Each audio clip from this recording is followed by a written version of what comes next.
This is David with Corel Trainer. This is Cassie Green from Apparelist. This is Gordon and Firemark from the Entertainment Law Update. And you're listening to Two Regular Guys podcast. Hosted by Terry Combs RG, Regular Guy, and Aaron Montgomery.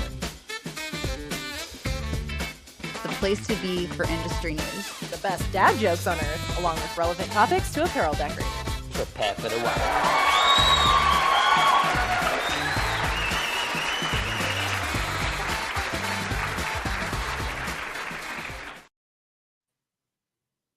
All right, welcome to the show. It is Friday, March 1st, 2024. I'm Terry Combs, and you can find me at terrycombs.com. And Aaron, I think I'm going to ask 2024 to pump the brakes a little bit. March 1st, come on. Crazy, huh?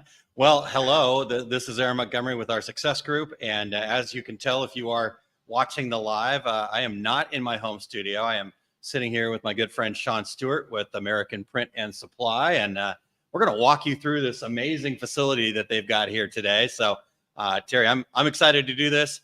We're doing something that we've not done before. So technical difficulties will reign supreme. So just enjoy and enjoy the show, right? We'll get through it. And Sean and I got plenty of things to talk about. Terry, you will keep us on target, would you please? I will do that, and I'm anxious to have you be the one to try this first. I'm going to be just like the regulars. I'm just going to be sitting here watching, listening. That's right. Well, All right. we're going to have a good time, and like I said, there's some amazing, cool stuff. You can see we're sitting in the print lab right now, and so we're going to get to see some of these printers and talk about what they do and how they do it, and just kind of give you guys an overview of the digital printing landscape, what that looks like. These guys kind of have their arms around all of it, is the way I kind of look at it here. If it's a digital technology, they're kind of doing it here. It seems like, Sean, does that sound doing correct? it or have done it in the past. So we'll talk about the evolution of the technology as well. Yeah, for sure. Fantastic. So gonna be fun, Terry.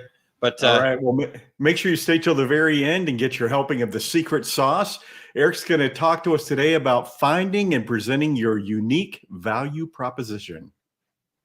Awesome. All right. Well, we do also have Cassie Green from the Apparelist here to join us and bring us some news. So if you guys are ready, we can dive right into that, if that sounds good. All right. Let's hear from Cassie.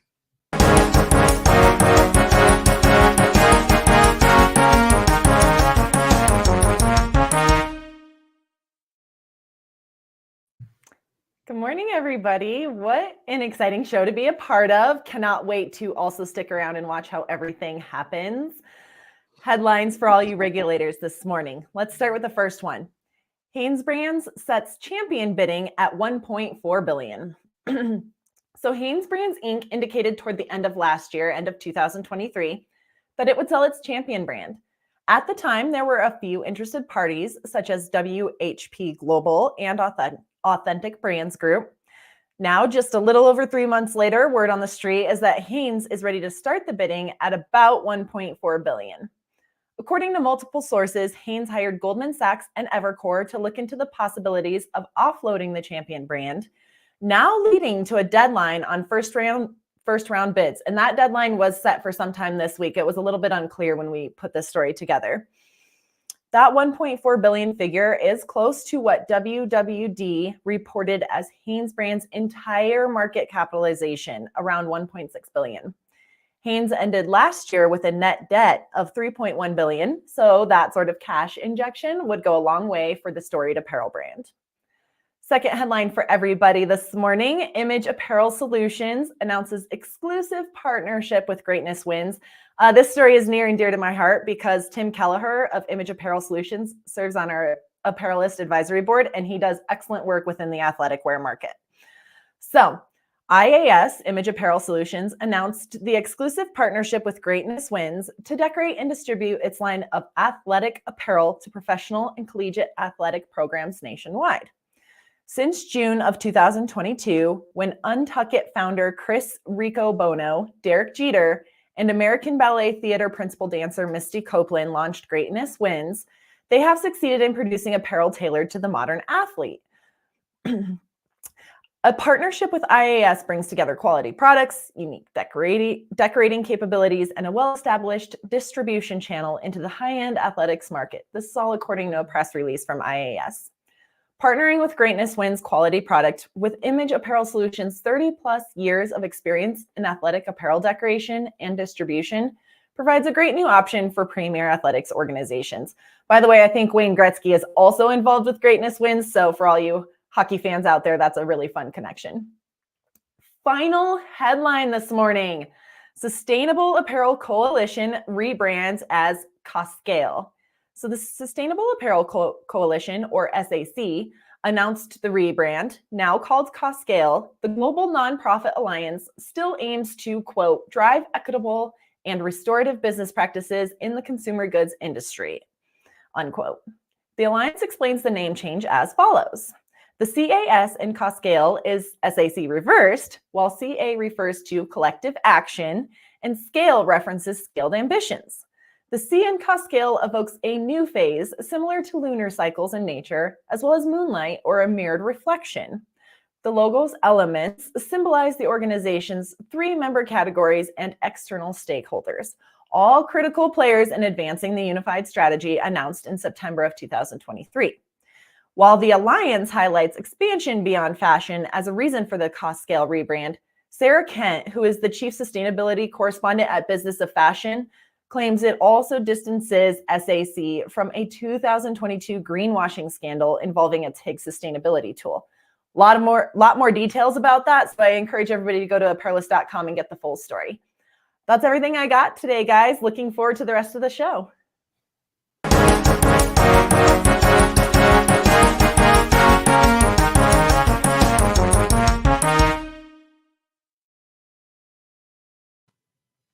All right. All Well, right. you know, I had my opening bid. I was putting my money together for that champion bid, and I guess I'm already out. That's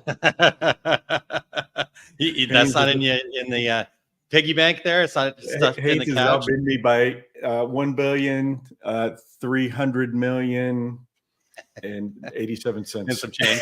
Yeah. All right. Well, Terry, we also have one other thing that we always are kind of do here on the Two Regular Guys, and that's the dad joke, right? We have to live up to that. So I've got one now. As I was thinking about this, I wonder if we've done this before, but you know what? We're gonna do it anyhow. So I think you're good. I don't recognize it. I was reading ahead, so I think you're good. Okay. Let's hear an Aaron Montgomery dad joke. Here we go.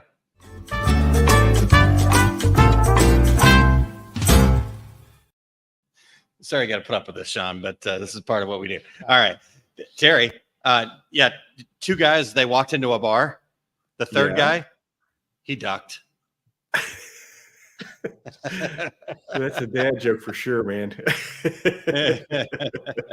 Yeah, we got the thumbs down from Eric. So, all right. Well, I think I'm going to save us next week. I've got a pretty darn good one. So, all right. I can't wait. All right, Terry. Right. Well, good morning to Chuck coming to us from sunny Central Florida, he says, and we've got Rena checking in. Good morning. And good morning to Marianne from MAS Embroidery in Santa Fe, New Mexico. And good morning to those that are tuned in on Facebook. Apparently, I chose the wrong Facebook page. So we've got that right now, and we're all good. But appreciate everybody. Got a message that YouTube is running as well. So, all right, there we go. So, Terry, let's dive in. We've got Sean here, and we're gonna. I think let's just start with asking him some questions, Terry. Does that sound like a good plan to you? Okay, we're going to skip ahead. But hey, by the way, if anybody has an idea for a show, we'd love to hear from you. Calendly.com/2 regular guys, or you can email us at info@tworegularguys.com. And we're going to try our best also to answer your questions as we go along here today. So yeah, let's talk to Sean. And I think first though, hey, Sean, we used to do bios. I think the last time you were on the show, we read your little bio, and we don't do that anymore. What we want you to do is just tell us a little bit about yourself and how you found yourself in the industry. Yeah, I actually I was bartending. That's ran the across, option number two. Number one is I was in a band. I actually moved down to Oklahoma from Chicago back in, what was that, 03?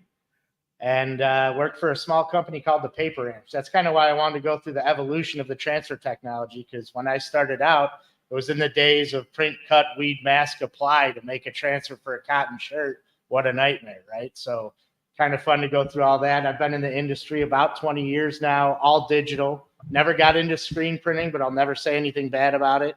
I don't believe the digital technology is in a place where you never say never, right? It may down the line, but screen printing is still screen printing. I'm all digital. I always have been. Started out with the small format, desktop die sub, stuff like that, grew into 24, all the way up to cut and sew, which we'll get into a little bit more a little later on, because we do in our facility have a big laser cutter, roll press, all that fun stuff. So just been in the digital side of it since the beginning and real excited at where it's going. So the evolution's been a lot of fun to watch and excited to talk to you guys about it. Fantastic. Awesome. Yeah. So at those of you guys that are tuned in live right now, please feel free to ask your question. Sean is a fantastic educator and really can help us dig into some different things and stuff like that. But you mentioned this already, Sean. Give us that evolution, where you started, right? Well, where quite literally, it was the transfer paper, because it was a company called the Paper Ranch. And so we were selling boxes of dark and light transfer paper, the small format sublimation systems through Sawgrass back in the day. The evolution from there forward, we've gotten white toner laser printers so that you didn't have to weed, because the weeding, giving you carpal tunnel wasn't something you necessarily wanted to have to do for every single transfer. And that was nice. And then it's gotten better. DTG came out, very exciting technology. It has its pitfalls and shortcomings. I was actually with the company selling the white toner printing systems when DTF was introduced. Ended up taking some PTO to go out and check it out at a trade show. And that's how I ended up landing where I'm sitting. So, people might be listening to this. Yeah, well, I'm sure that, listen, I don't pull punches. If you've known me, like Aaron has 20 years, we played in the same sandbox and there's enough sand for everybody. Yeah. I'm not trying to ruin anybody. There's a tool for every job. There's the right tool for every job. Yeah. So. Yeah. Yeah. Jay Bassell says, I remember the Paper Ranch. Yeah. And Nick. Yeah. Oh, yeah. So. Nick and I we still do play in the same sandbox. We actually go. work with the wide format sublimation stuff as well. So definitely get to play there. Yeah. So, okay, let's talk about this. And Terry, I apologize. I'm just going to keep taking over, but you talk about those old school transfers, right?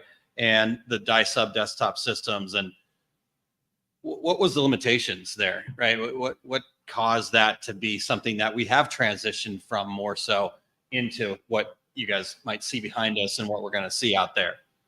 Well, I mean, the workflow, if you're looking at the transfers when we were doing print, cut, weed, mask, apply for a dark garment, that's a lot of steps to do a single shirt. So not very cost effective. If you messed up, you got to throw away an expensive piece of paper. Then you got to go back in. Again, having to weed and mask, it was a lot of steps. So as soon as we got to a place where we could get away from weeding, I used to teach people how to use vinyl cutters. And I would always use a stencil font or an open font so I could just peel the thing away. And they'd be like, how come I'm having to go in with a dental pick? Because I'm teaching and I know what I'm doing here. So I use a stencil font. So once we got to a place where that was no longer necessary, it made it a lot more cost effective and user friendly, in my opinion, in the end. The white toner printing systems are still out there. People are still using them. They're decent enough, but it's more of a very, very short run solution. You want to look at something with a lot of maintenance, you're going to look at the inkjet systems. And if you want to look at something with none, you're going to look at a powder system. But if you want to look at the end result, the transfers that go onto a shirt using a white toner printer, it's not very cost effective, especially if you mess up a sheet. You got $4 in a 11/17 sheet, mess one up, it's an $8 transfer going on a shirt, and there's a lot of finicky. It's not very user friendly in the end, because if your press isn't perfect, you're not getting perfect even heat, the peel won't work. So those things have been transitioned a lot of cases over to doing window clings and things of that nature, because it's just print it, peel it, stick it type thing, right? So, but in the textile world, when you're looking at direct-to-garment or DTF, these are printing borderless, nice hand, great feel, very easy to do. The DTF stuff, if you buy a good commercial system and have the right training, you're off and running and your cost is very low. It's very cost effective and bridging the gap for those screen printers, right? Screen printers aren't going to do, you clear your screens on a 6-color job. Someone comes in and asks for 3 more shirts. You're not going to burn more screens, or you're going to charge them $75 a shirt, right? So the DTF market has really kind of opened up that short run solution to all those screen print shops, which is really nice. Yeah. And again, Terry, the DTG stuff is not something that's obsolete. It's obviously still there, and it's still going to work beautifully in those systems. So. Well, here's what I'm hearing, Sean. Weeding is bad, because you've said it like 3 times already. Well, just like when I was doing tile and I was laying floor, I wanted to save my knees for skiing. I want to save my wrist for other things. I don't need carpal tunnel from weeding. And again, that's why when I would teach somebody, I would always use a stencil font or something open so I could just pull away the excess.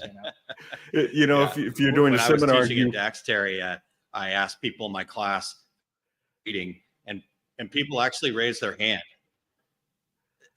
Well, that's therapy. I know. It's cheaper than a I've heard therapist. that before. That's just lying to yourself.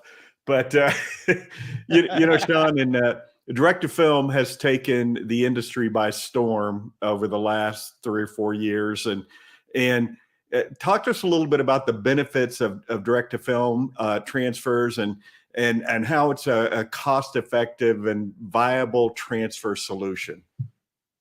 Sure. Yeah. The DTF systems, the really nice thing about them that really sets them apart, in my opinion, from the other technologies for creating transfers is a shop that does their own finished garments can absolutely use the DTF system, but they can also take the opportunity to sell transfers. So where a DTG, you're putting directly on the garment, that garment is done at that point. So if I wanted to sell transfers, I'm not going to use a DTG unless I'm repurposing, printing on a film, powdering it, and selling DTF transfers using my DTG. So the cost effectiveness when we're running liters of ink on these things, you're under $1 a square foot full coverage. So you can get a whole lot of output out of a little bit of ink and film and powder. Also, all the systems, they're available on the desktop format. We tend to stay away and shy away from that only because of, if they're not built robust enough to take the viscosity of the ink, you're going to see a lot of issues. People buy those printers and they're like, oh, I got a problem with it. I tell them, throw it away and buy a new one, or buy a big commercial industrial system that's actually going to last, that's built to take the viscosity of the ink, has the wide junction, everything is right. Dampers, print heads are good, robust print heads. 99% of what we run is running the 3200 print head, which is a great print head, a lot of nozzles, good output, and it's robust enough. If you're taught, you need to be making sure that you're taught how to do the preventative maintenance, how to do all of the things that you would on any inkjet printer, really. Inkjet printers are inkjet printers. Water is water. I used to live in the desert, Terry. I took a lot of the same flights out of the desert for a lot of these shows. Well, what happens with a glass of water in the desert? You leave it on the counter for a week, it evaporates, right? Well, any aqueous or water-based ink has those same principles. And what happens when it evaporates? It leaves those pigments behind, which is like goo or glue or boogers. We don't want those in our printers. We don't want them going into the dampers in our print head. So there's preventative maintenance, but as far as cost effective, under $1 for a full coverage square foot of printing, it's a very cost effective way to get it done. But I think you have to know who you are and what you want to accomplish as well, because somebody that's doing 20 transfers a day doesn't need a 24-inch wide DTF printer. And on the flip side, somebody that's selling more and more DTF transfers, at some point they say, you know what, this is no longer efficient. This worked great for me when I was experimenting with DTF, and now I've got to expand my capabilities, my speed, and lower my costs by using a larger machine. So you have to kind of be a little introspective about, what do I want to do? Where do I want to be this time next year and 5 years from now? Yeah. And I think that's Aaron and I, and you and I, we align exactly on that. That goes back to, growing right so that you sleep good at night. If you're building that book of business, it's an easy mathematical equation. You look at what you've spent, you go, okay, well, how much would it cost for me if I was to go and lease it? What's my lease payment? Well, I'm paying 5 times that a month in transfers. I bring it in house. how much money have I left on the table? It's easy math. So you can build your book of business by buying transfers. You buy those transfers, build that book of business, justify it. Now you come in and you hit the ground running, and you've justified that purchase, right? So Well, and I think it's a little easier with DTF because you're jobbing out screen printing or doing it yourself. Well, by bringing it in house, I'm saving 50 cents. With DTF, bringing it in house, I'm saving $5.50 a transfer. So it's a little easier math, that to see where that break even point is to make that jump. Yeah, absolutely. Yeah, but like we've talked about here, right? There's a tool for everything, right? It's just knowing what tool, making those good decisions, but doing the math, right? Sometimes we get too close to it and we think, okay, we've got to do it this way, or somebody told me to do it this way, or whatever that case may be. Like I said, there's systems, and your business is going to evolve. And it's also about, like Terry was saying, what gets you excited. Yeah. What are you going to sell a lot of? That's the tool. The tool that does what you're going to be selling a lot of is probably the right tool for you to buy. Yeah. Now, transfers, like Terry is saying, it's such easy math. If you add that and it quickly grows, you may not have thought that was the most exciting thing for you. And then you look at the math and you go, oh, that's I better kind of go ahead and exciting. hop in here because that's exciting. Yeah. Well, Terry J says, don't leave your pigment boogers on the printer. So always good. Jay always has good advice for us. Some of it's better than others. Yeah, for sure. All right. Well, so if you guys that are tuned in live again, you have questions for Sean, pop them in the chat, please. Let's make sure that we get all of your questions answered about digital technologies. Sean, have we kind of covered the transition, right? We're talking about a lot. When you talk about digital technologies, we're talking about a lot of different things here. Oh, yeah. Right. So in here, you guys are doing DTF transfers. Mm-hmm. You've got the equipment and supplies, but you're also doing laser. Well, we're laser cutting. So we do cut and sew. Thank you. For the wide format sublimation, where you print, cut, sew it, make the garment. So that's the full. We also have a big maxi press. So if you had a fully manufactured garment and you weren't ready to justify a purchase of a big roll press and get some seamstress, which good help is hard to find. So make sure if you're getting into cut and sew, your aunt is a hell of a seamstress or something of that nature. But when we want to segue from the small format sub into that bigger stuff, we have a big flat maxi press where you can take a fully manufactured garment, press it like that. So we have that equipment. Sitting next to you is an eco-solvent printer. So if we wanted to do banners, things like that, you want to do decals, labels, decals, right? Behind us over here is a big sublimation printer. That's what we use to actually print the transfers for the cut and sew stuff. So we have a lot going on here. The Print Lab's main focus is we've got 4 DTF printing systems, 2 2-head and 2 4-head sitting behind me, that we do a thing called print protection for our current customers. And then we also have Transfer Depot, which is what we use to help customers build that book of business to justify jumping into DTF. Okay. So I want to slow down, break that down a little bit for folks that aren't familiar with that. So tell me about what print protection means. So you buy a printing system, lightning strikes, right? Well, if lightning strikes and you don't have a printer that's working anymore, I can't have you lose that book of business. It's about that relationship. Yeah. I want that customer to build their book of business so that they can continue to buy ink, film, powder, these things, and growing.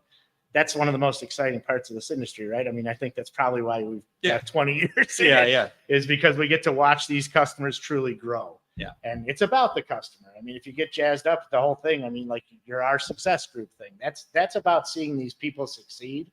So we do our very best to try and set them up for that success. So with print protection, if you haven't bought a printer, you don't worry about that print protection. You go through Transfer Depot. We help you build that book of business. If you have bought a printer, we can protect you.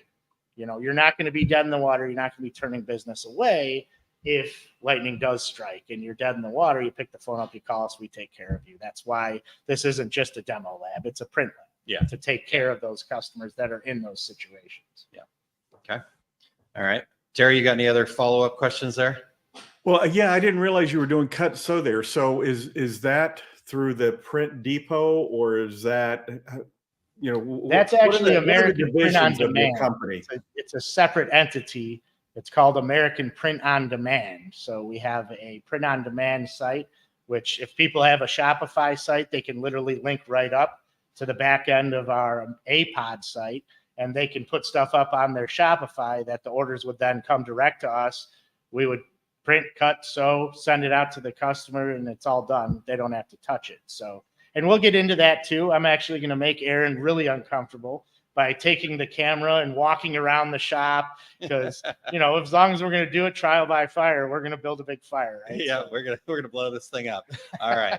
Well, hey, this has been awesome so far, Sean. I know we got a lot more to cover. We do want to kind of get on the move here and start showing people stuff again. If you guys have questions, pop them in there. We've got Craft Tees 915 saying greetings, Sean. So somebody I'm assuming. Yes. Awesome. Good morning. Good morning.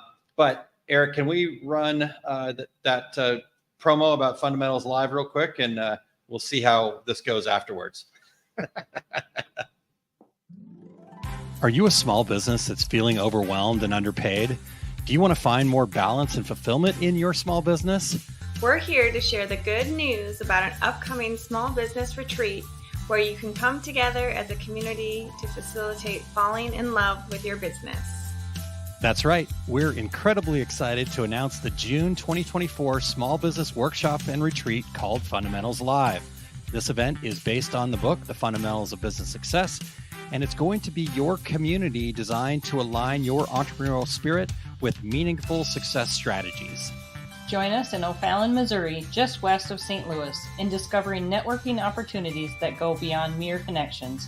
You're going to create relationships that inspire growth and collaboration. With only 40 seats available, spots are already filling up.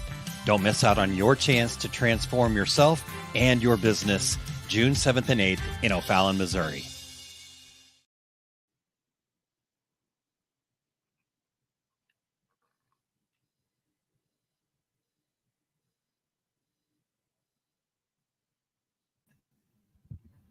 Okay.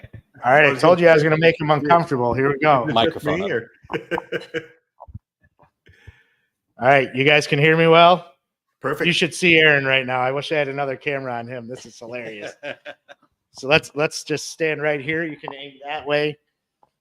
You can't really see the two head that's over in the corner so well. But we've got a two head printer there. That's a DTF with a shaker dryer in front of it. This right here. So we've got, that's called the Son of the Gladiator because the Gladiator is kind of our flagship system four-head, but that's a two-head. So this here is your Hawk. That's another two-head. Both of these are running i3200 print heads. So very robust systems. They've got inline filters to help with any of the sediment that may fall down because we want to keep those print heads happy and running, right? So those are our two heads. And then back behind us here, this is our Gladiator four-head printing system. So this thing will run at 300 square feet an hour. So absolutely flies. And if you want to do some easy math, Terry, the rolls of film are 325 feet, 24-inch wide, 650 square feet. 650 square feet of printing in 2.5 hours. You can run 2-3 rolls and you should be making $1,000 a roll. So that'd be a good day if you could feed it that much printing, right? That's good math. So that's our Gladiator forehead. And then over here on the end, this is our UFO forehead. This is our brand new printing system. So this has kind of a set it and forget it. Comes with the print heads installed. You want to get in there? Aaron, you're doing a great job, man. You are a great cameraman. So this is a forehead, and the dryer has actually a scale in it to know exactly the right amount of powder, and it kicks on with sensors, so it keeps up with the speed of the printer. This is kind of a forehead that is more or less a set it and forget it. It's not, I mean, the Gladiator is going to smoke it as far as speed, but this is for those customers that don't necessarily want to pay for the on-site install. We can more or less remote install this forehead printing system. And this is what we were showing at the DAC show that we were just at in Kansas City. And then outside the print lab, you want to walk out here, watch out. Hold on a second, though. Sorry. I've got a quick question for Sean that I want him to answer. Okay. Is it just speed when it comes to two-head versus four-head? It's speed and redundancy. That's a great question, actually. So a two-head printer, obviously, if you have a bad head strike, you're down. You're dead in the water. On a 4-head, you can actually very easily switch it to a 2-head and continue to run while you remedy the situation. So not only is it a bigger paintbrush because it's 4 heads, but it's also got some redundancy. So it is almost twice the speed.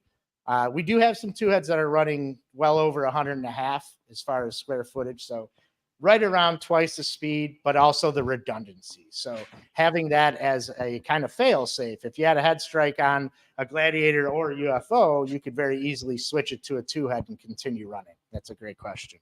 Okay. All right. Terry, do you have any other other questions? Yeah. So on your 2-head and 4-head, are you having any other configurations? I'm hearing out in the industry about 3-head machines or machines that have double input on a 1-head, or I'm sorry, on a 2-head with like double CMYK. Are you guys doing anything like that? Do you have any comments about that? Yeah, both of the 4-head systems are actually set up with that configuration because the redundancy is there then. So it's dual CMYK and then dual white. So they're both running 2 white heads and 2 CMYK heads. There are other configurations, like we've got a UV. So the UV DTF is then another new hot thing that everybody's excited about. You want to do some drinkware, you want to do some stuff that doesn't go in the heat press, isn't a textile, you can use UV. The system we have on the 24-inch UV is actually a 3-head because it's running CMYK, white, and varnish. So we do have a number of different configurations. CMYK ×2 and white ×2 is the most effective and fastest for the DTF world currently. Hey, Sean, also on those UVs for glassware, that sort of thing, what kind of washability is there, or does it depend on the system you're using that has better washability? Or I mean, it's also so it's almost like when we were talking about transfer versus sublimation going to drinkware. I would tell people on a transfer, it's not really, you can do it top shelf. Residential dishwasher cannot sell it to a bar because they use 450-degree high pressure water, and that transfer will come right off. Gotcha. So as far as durability, it's great. I think the automotive world is great for it because, every dealership wants their name on the vehicle they sell, right? And they want it to be a pain in the butt to get off. Well, that adhesive is a great, strong adhesive. So you can certainly use UV in those aspects. And on drinkware, it's great. If you really like it, most of these people are using it on thermoses and things like that. We'll hand wash it and it'll be on there forever. Okay. Put it in the dishwasher, you run a risk. If you put too high a heat on it, that heat actually activates the adhesive and it'll come right off. That's also how you remove it. Throw a little heat to it and you can get those decals off.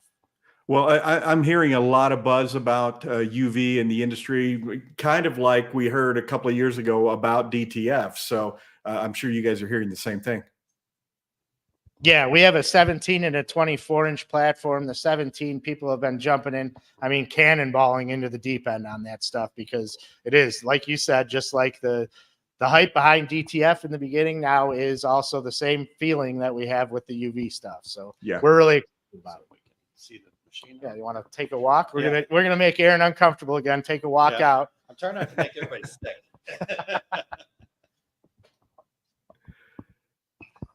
Sorry. Knock on the door. Okay. Is this it? Yep. Hey, Sean, am I correct? You guys are in East Peoria, Illinois? That is correct. We're in East Peoria, Illinois. We have all this stuff set up here. You're going to see a whole lot more behind us too once we get set up. Aaron's got to continue moving around for a minute though. So if you can see here, this is actually a 3-head. So that's running CMYK, white, and then a varnish. And that has UV lamps, 4 of them, 2 on each side of the print carriage, if you can see that. I have the whole guard off on it so you can see everything going on in there. Hey, Sean, when I hear the term varnish, I cringe a little bit about head clog. Is that a concern? Is that something you guys have dealt with? Well, our main concern was actually with the glue. The varnish hasn't been an issue at all. Okay. The heat lamps aren't actually hitting it. So actually, if you take a look in here, when I was setting this thing up initially, we weren't 100%. If you look at the capping stations in here, you can see if your lamps are going too far over, it actually cures that stuff and it'll harden. But once you have your lamps set properly, none of that stuff is actually going to harden until the lights hit it. Does that make sense? So as far as the maintenance on a UV, it's a whole lot lower than you would consider on like a DTF system, because that glue or the ink, the white, none of that stuff is hardening without the lamps actually hitting it. Got it. Okay. So they're actually considerably lower maintenance. That's interesting. Yeah. All right, where are we going now, Sean? We're gonna set up right here with the laser behind us. Okay. So We're gonna figure out. Yeah, we're dancing here for you guys. You didn't know you were gonna get a dance class, did you?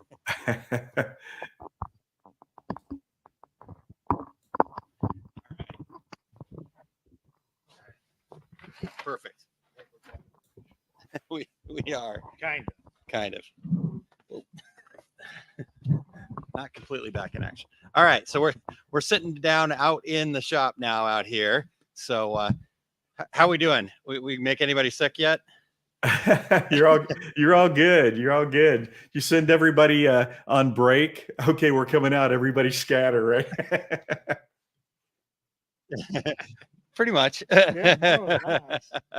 Yeah, they did shut everything down for us, so there wasn't too much noise and whatnot. But yeah, we're doing good here. So there goes the compressor. So there we go. Right on time. As soon as yeah, right on time. All right. So okay, we covered that stuff. Terry, we're going to shift gears into sublimation now. Are you ready for that? Okay. Yeah. This is your area. My area. I love it. All right. Well, let's talk about sublimation, right? We did talk about that a little bit already, kind of the small format, right? Going into that. But if people want to do apparel, small format, I sold a lot of sublimation systems in my day too. And I very rarely sold it to somebody that was doing apparel as their main thrust of business, right? Yeah. And we're going to go back and look at it here shortly, but why is that such a challenge for people to do apparel with a small format system? And why would you want to look at something? I mean, some of the issues when you're talking, it's got to be a high poly content, right? So if you've got 100% polyester has a memory. Yeah, I think we did the embracing the mayhem or whatever, talking about when people are taking and you press a transfer to a polyester shirt, polyester has a memory, put too much pressure and you have the outline of the transfer and it ain't going anywhere. Yeah. So we kind of worked on embracing that and making it actually look like a starburst or give that another element to it. So when they were pressing it, they weren't worried about taking and making a plateau to raise up the area. So the edges of the sheet weren't seeing it. But people also, I mean, when we're talking about 100% polyester garments, we're paying a lot for a garment. In the cut and sew world, you can buy fabric, you can print on it, cut it apart, sew it together, have seamless dye sublimation. People that were taking and getting into dye sub with garments going, all right, I want to do all over printing. The segue from desktop to cut and sew was buying like the big flat, like a maxi press, things like that. And right? I think that's, to me, what I always saw, and same thing, because we can get a 16 by 20 press, a decent one, what, $1,500, maybe probably $2,000. $2,000. Okay. I'm out of it nowadays, so I don't. Back in my day, kids, we only spent. Well, it depends what you buy. Yeah, no, but a good one. So about $2,000 for a good one. But the jump to something that can handle wide format, it's not like you're, 5,000.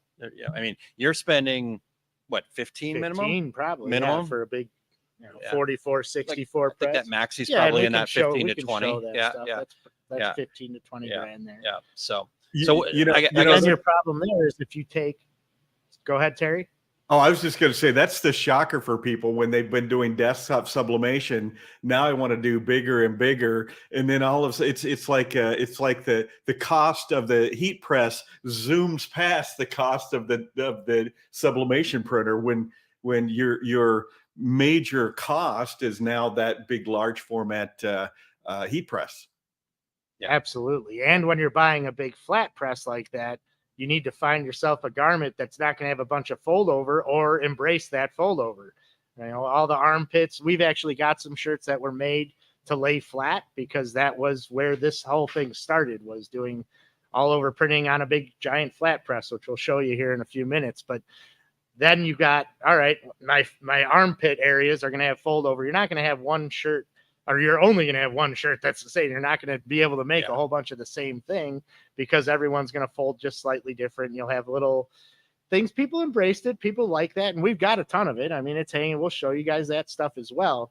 But then growing from there to do it right, people were actually taking those giant presses and trying to print the panels and cut them apart and sew them together. Well, the right way to do that is to use a roll press. So we actually have a roll press here. We'll show you guys that as well. You can take and run the fabric through it, then put it through a big laser, which is actually what's sitting behind us. And the laser will go through and cut those panels of fabric out for you. And then you just have to have some good sewers, which we happen to have some good sewers. Yeah, because Terry, I think that's the next transition for folks when it comes to this, right? It's like, okay, yes, I don't want the creases under the arms or in the collars. And I call them smiles because you can't sell a blemish. Right. So you don't want the smiles, right? So how do we get it? And cut and sew is the trick, but that's also a trick, right? Because sewing is a skill. It's a talent, and you got to have good ones to do that, right? You can't just go buy a home sewing machine and expect to be able to start doing cut and sew jerseys, right? So, all right. So where do we want to head from here? Hey, let me ask a quick question. When I think cut and sew, I think uniforms. Is that the bulk of what you guys do, or is it just all over the board? I mean, we do a lot of the team sports stuff, uniforms. Yes. We also do, like bass fishing, that stuff, tournaments, things like that. Oh yeah. All of that stuff is all cut and sew, but everything from motocross, paintball jerseys, all of that stuff can be done. Yoga pants are really big. I mean, people love their yoga pants. Not me personally, and you'd hate to see me in them, but we do. And people love it. You guys do special runs for Dane Clement and Charlie Toblieb because that's sublimation shirts are pretty much all they wear. Listen, Charlie's one of the best dressed on every trade show floor I've ever seen him on, but he's never wearing the technology that he's selling. Just like Terry. Yeah. Well, the other thing too, Terry, that gets cut and sewn a lot that people don't think about are the baby goods, onesies and even, there we go. Baby products right there. Yeah. Swaddles, blankets. I mean, and those are simple for you take and you throw it in the roll press and it comes out done. Yeah. 30 years ago, I was doing thousands and thousands and thousands of pairs of boxer shorts with collegiate logos, all cut and sew. I didn't hear that. So, except for it wasn't sublimation. We were printing water-based ink on cotton because nobody wants polyester boxer shorts. No, they don't. They do not. Yeah. So all those things. And here's another product that people don't probably think about that are, to me, always way better sewn is a can cooler. I think we can say koozie, but we probably get in trouble. So I didn't just say koozie, but twice. It is a trademark brand. A can cooler. If you try to sublimate those flat, they turn out flat. The can is not flat. So if you were to sublimate and then sew them afterwards. Yep, that's right. All right. So Sean, you owe Seth a Philly. I don't know if you knew that. I knew that. Okay. All right. I got to buy the kid a sandwich about every other day here. Gotcha. He's a good kid though, man. He takes good care of us. All right. Good. All right. So we've got that. I guess, do we want to get on the road here again, or what do you want to do? I think we walk around, kind of show them what we've been talking about a little bit, and come back, and we'll get to answer any questions that are left. Okay. Yeah. Terry, you got any other questions, or you guys that are listening live got questions for us? Okay. All right. Well, we're going to do our best here, and we will here we go. So Terry, talk us through this here. Okay, let's go on the road. In fact, where we headed? Did we lose him? I guess it will be a surprise for all of us. But I love seeing people's shops. Where we're going to head first. Well, first I thought we'd walk over and take a look at the laser right here behind us. Okay. And then we'll walk over to the Maxi. We'll show them the roll press. Okay.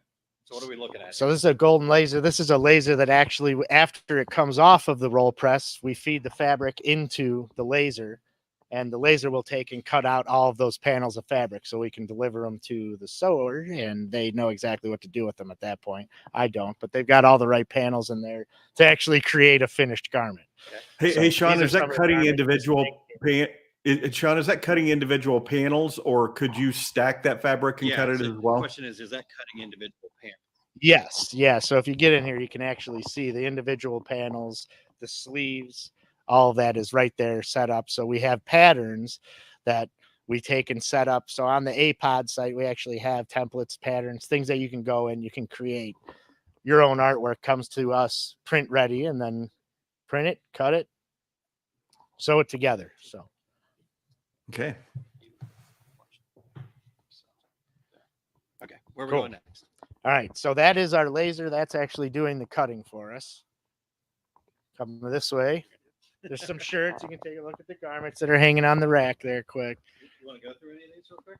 Yeah, I mean, these are hoodies. So hoodies, t-shirts, any of this stuff. And you can see, obviously, because it's cut and sew, you see none of the, what did you call them? Smiles. Smiles. Yeah, none of the smiles there because we're actually manufacturing the garment. That's some positivity marketing, calling them smiles. Yeah, that's right. That's right. And I also really like this part, Sean. If you tell them, like, just the fact that you've got this, Yeah, we can actually do its tagless, so you can print that on the actual collar. So when it's sewn together, they already have their tag in there. love it. All right. Very where's nice. next? All right. Well, since we were talking about it, we'll just show them the maxi press. So in the beginning, when he wanted to get in and do all over printing, we could do it on this big flat press. This is what we were just talking about, is that's where the press goes right past the cost of the printing system, Terry. So that's a Geonite maxi press, Air Auto, 44 by 64. So you can lay the shirt on there, press one side, take it out, flip it, press the other. And then if you turn around right here, this is a Practiques roll press. So this, you actually take the bulk fabric with the transfer, feed it through the roll press, and it comes out in the panels that you saw on the laser. So that's actually how we get the bulk fabric printed to then take and run it through the laser cutter cut, which then, if you want to turn around and just kind of aim at the sewing area, we're not allowed in there. If we walk in there, we get into big trouble because we touch one of these threads and we're in big trouble. They've got it set exactly the way they like it, but that is our sewing area. So that's where, after it gets cut, we bring it into the sew area. They sew it together, and then you've got your finished manufactured garment. Okay. Where to next? Let's just go back and sit back down, take any questions. And Oh, how's it going, Terry? What do you think of the moving? I'm getting a little sick looking at the camera. I hope no one else is getting any of that. It's not as bad as you guys think. We're all good. All right, good. We're getting the gentle move of the camera. So, well, let's show them the small stuff too, just for knocking out the DTF transfers and everything. Yep. Do we want to get Luna in here too? Yeah, sure. There's the shop dog, Luna. She's very persistent. All right. You've got to have a shop dog. Yeah, shop dogs are important. It's good for the morale. Everybody needs a shop dog.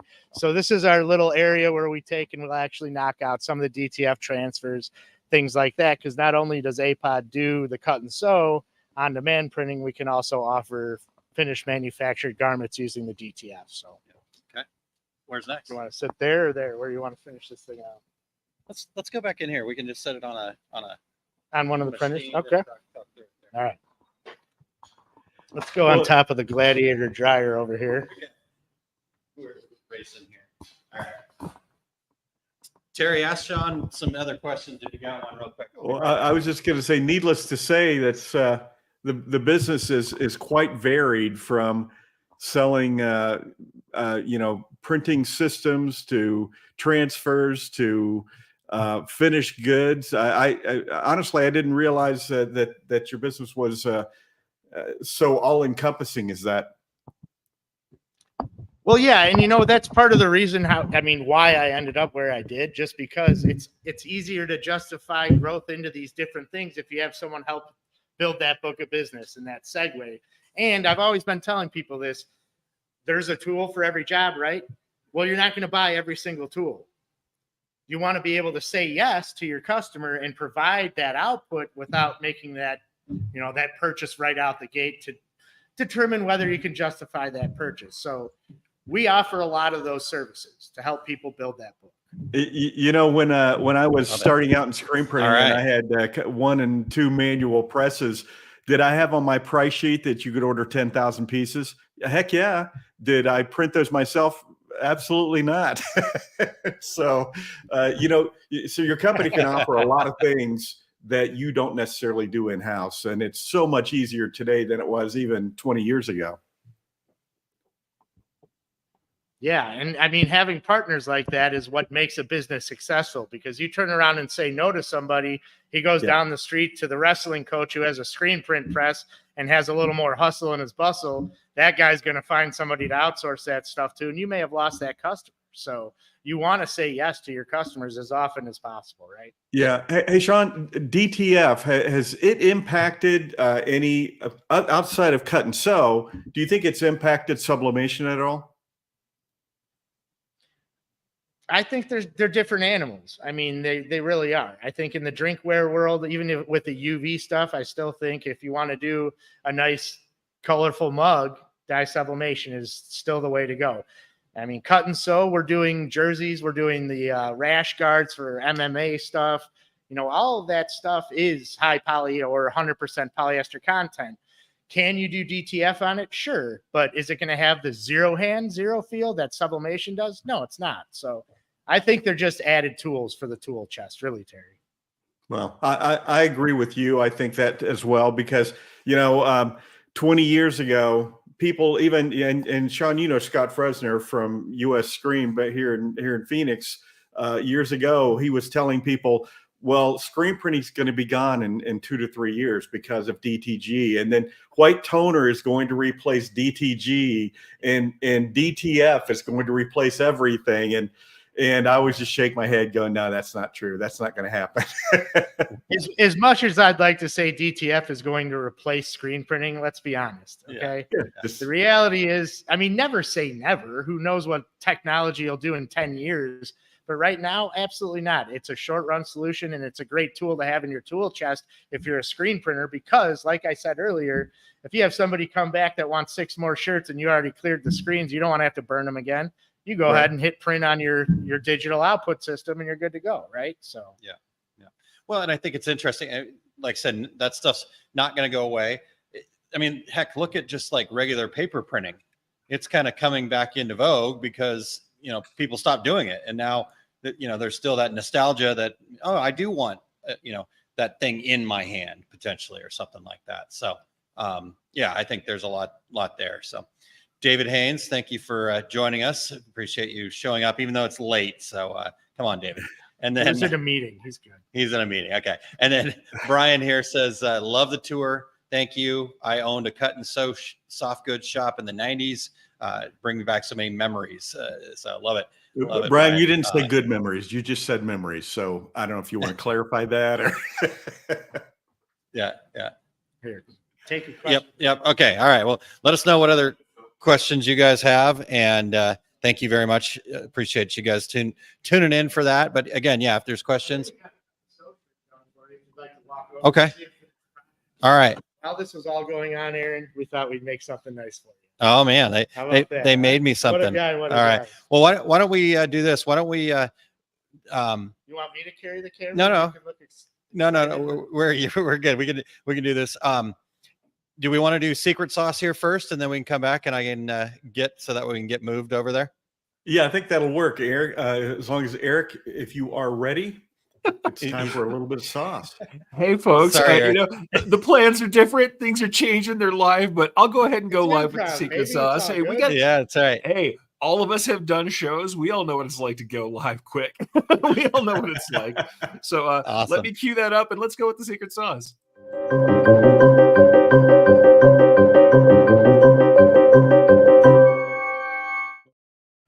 right, folks. So for today's secret sauce, I'm going to be talking about your unique value proposition. And I know you've probably heard the term before, and you might think it's a bunch of marketing buzz. What does it mean, unique value proposition? The truth is that behind those words hides an essential truth about what we do and why people choose us to do it for them. There must be a reason why a customer chooses to spend their time, money, and trust with us. Sure, we can chalk it up to price. We can start discounting, race to the bottom, but we all know where that ends up. In a world where commoditized price competitions leaves us constantly trying to cut our own throats and each other's throats to get down to that low price. For a group of highly creative people like decorators, it's amazing how much we can find ourselves unable to think beyond that model. But the truth is, people buy emotionally. They perceive value in ways we might not initially understand. And value is more than just a function of markup. And I want to talk about what value is for a second in order to get to this concept of this value proposition. I mean, we feel comfortable talking about value when it's measurable. When we add more input, more stitches, more labor, more prints, locations, or a higher dollar blank, we feel comfortable.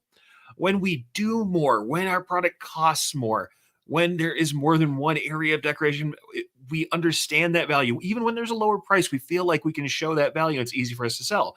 The more uncomfortable kind of value is that customers can perceive a different value for any item, whether it's a sense of scarcity, limited runs, association with other valuable items or brands, desirable context, being sold in a place in context where it is more valuable.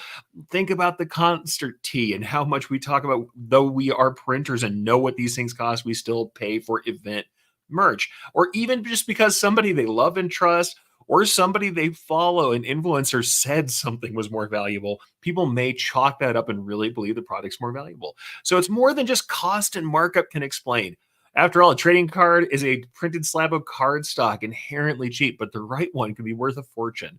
Our work is similar, though we luckily have a number of ways we can improve our value for the right crowd.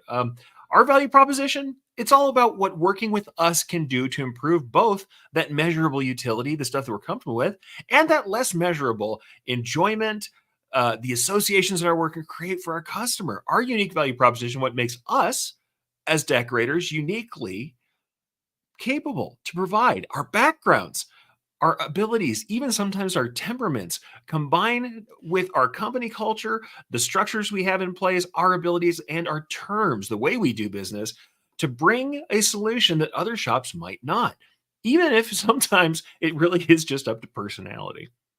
Truthfully, every shop has something unique to offer, but we have to ask ourselves the tough questions. Number one, what problems can my work uniquely solve? So can that be our capabilities technically? Yes. Can it also be our creative way of seeing things? That too. It is what we can bring to a problem. So the other question, kind of the other side of that question is why not something else? Why not something else than what we can do? What about my work delights and surprises? So much about what makes people actually pull the trigger and purchase is that something they've seen brings them a measure of delight. Hey, it is about what we enjoy, and things that delight and surprise are things that are fun for us to share. So what is it about my work, the way I do things, that might be delightful, surprising, bring that good experience, or that the customer has an item they can take and share either with some other viewer of their stuff when it's something promotional, or if they're selling the product, something that they can use to delight and surprise the actual end customer who's buying the product. And once again, the question behind that is, what can we do to make them smile? Evoking an emotional response is part of how we get that extra value. And then lastly, really, this is more about that technical capability and what we can do, our skills, our background, our knowledge. What can my shop, what can I bring to the process that nobody else can? And I know that sounds hard. People would be like, wow, nobody else? But the thing is, we all have a specialty. Yes, it's very likely that there's overlap all over the place. However, there are certain things that when we bring together who we are, what we know, where we come from, and what we are capable of doing, becomes not only a specialty, but something that is very unique to us, especially when we think of the larger stage of marketing where we go into like things like niche marketing that we talk about a lot. If we belong to or understand a niche, that is part of how we make this work. So take time to answer these questions. Really, if you can't answer these questions, you need to start looking for those places where your unique experiences, interests, knowledge base, and skills along with certainly your equipment and your capabilities. Interact to offer a combination that could serve your clients or a new market you haven't yet identified in a unique way. When you find what makes you weird in a good way, lean into it. And that, folks, is my secret sauce. Here we go.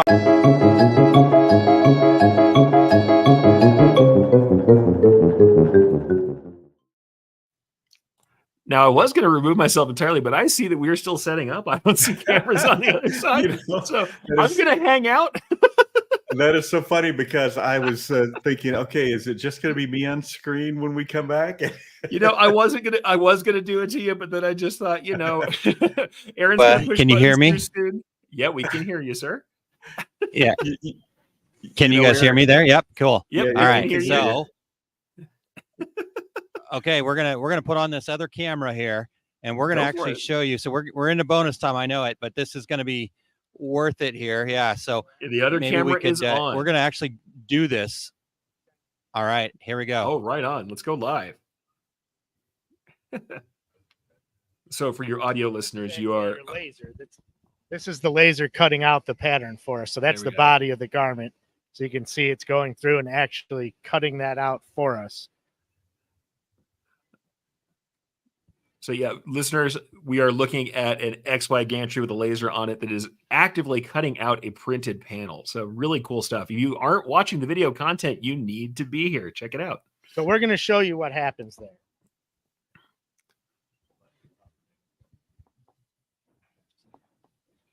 All right, live peeling out that actual panel. Edge to edge All right. printing. There comes the panel. So that's okay. So they're walking here. Don't walk with me. Walk with me. And then we'll walk over and we'll get the shirt that we had made.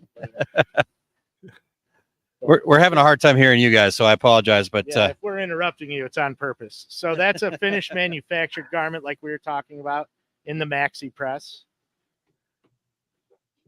Not related to what we were just showing as far as the cut, but just wanted to show you guys in the maxi what a laid out was. Yep. And now Rob's going to walk on over to Beata now. Beata is the seamstress that's knocked out the shirt that we had designed for Aaron, unbeknownst to Aaron before he got here, which I'm sure Terry will be jumping up and down, and Eric will probably want one as well. And I'll go over there and grab it from her and hold it up. all right. So just a little bonus at the end here, you guys, to actually see it in action. I know that we're bound to have challenges, but yeah, the sewing is happening as we speak. This is all live, by the way, everybody. So Rob, what was that seam called again? What was that seam called again? Cover stitch. There you go. So there it is. There's the two regular guys shirt, and wow, it's pretty freaking cool. Holy cow. Yeah, for our podcast listeners, it's I will be wearing that at the next show. And giant I love the regular fact guys that, logo. yep. On a And here's Hawaiian the cool shirt. part about here's the cool part about a sublimation shirt is there's no hand to it. You don't feel any ink on it. So that's pretty cool. So It's sublimation, so it's there forever. It's never going to wash out. It's going to be there as long as it's a shirt, and Beata makes a really good shirt, so it'll be there for a real long time. all right, you guys. Well, that's here. If you guys want to go check it out, I'm going to put the links in the comments here. Maybe internet's starting to slow down a little bit on us on this side. So no, we've got links here for AmericanPrintOnDemand.com. So guys, go check that out. It's like the Rick There we go. Astley. Okay. Sublimation is like Rick Astley. Never going to fade, never going to give you up, never going to let you down. You did not just rickroll all of us, man. Come on. Foul, my man. all right. You have to love the cut and sew. I mean, And really, then if you need transfers, transferdepot.com is where you can go. very cool. Understand why we're So yeah, and the quality, as you said, immaculate. So lovely to see that. Yeah, we went mobile, and I don't know if we're losing power on the laptop or what. If we're interrupting you guys, apologize if that's the case. Nope, we're just filling in the empty spaces. It's all good. That's very cool. And yes, I do want one. I'm very offended, John, that you didn't make one for myself and Eric. Eric could say E-Rich right there. That's fine. You don't have to. All right. All right. Well, I don't know if Eric, the Aaron is coming back to us there. There we go. He's holding up his shirt for our podcast listeners. Oh, Aaron's going to get dressed up now. He's actually putting it on. That's pretty great. Yeah, look at it. It fits him. Everything. Oh, nailed it. I knew it was 3X. No, I'm just kidding. It's not. It's a 2X. It's a small. It's a small. It's like Ryan Moore, medium. No. Only I need the full tent treatment. I don't know what calendaring press you've got over there, but you'll need 2 of them. All right. Hey, guys, we're gonna get out of here and let you guys wrap up the show. Thank you guys so much for allowing us to do this and plan along. And Sean, thank you so much for all the wonderful information. So make sure you reach out to Sean and check out those links: American Print on Demand, Transfer Depot, and what's the third link? American Print and Supply. American Print and Supply. So, and we will have those links in the show notes for you guys later, as well as in the chat. So check those out. All right. I think everybody knows where we're going to be. We're kind of way down the road on our time here. So we're at the close of another show. Thanks so much, Eric, for last minute juggling. And we did a lot of pre-planning for this. Eric, I believe Aaron said to us, we'll play it by ear. So good on you, my friend. Hey, we did what we could. I know it wasn't perfect, folks, but sometimes we just got to jump into it. And the cool thing was we got to see a lot of that equipment. We all know from shop tours and from being out there at the show floor, everybody loves to see equipment running. So that was cool. And on top of it, as we saw earlier, we had some comments. Like David said, it's hard to find someone that knows more than Sean Stewart this stuff. Fantastic resource. I can't agree more. Sean really did a great job, not only giving us kind of the history, but showing us what was available out there and kind of how everything runs for the people who are curious. So fantastic show. All right. So next week, we're still working on putting a show together, but we will certainly keep you guys updated. So until then, Aaron Montgomery is out there in East Peoria, Illinois. I'm Terry Combs. He's Eric Campbell. And that was the 2 Regular Guys. Here we go. We're out. Awesome. Thank you for listening to 2 Regular Guys. Check out our website at 2regularguys.com. That's the number 2, regularguys.com. You can also interact with us over at our Facebook page, facebook.com/2regularguys, or send us a tweet, twitter.com/2regularguys. And we have a YouTube page. You can find all that from our website, 2regularguys.com. Thanks for tuning in, and we look forward to spending some time with you again next week.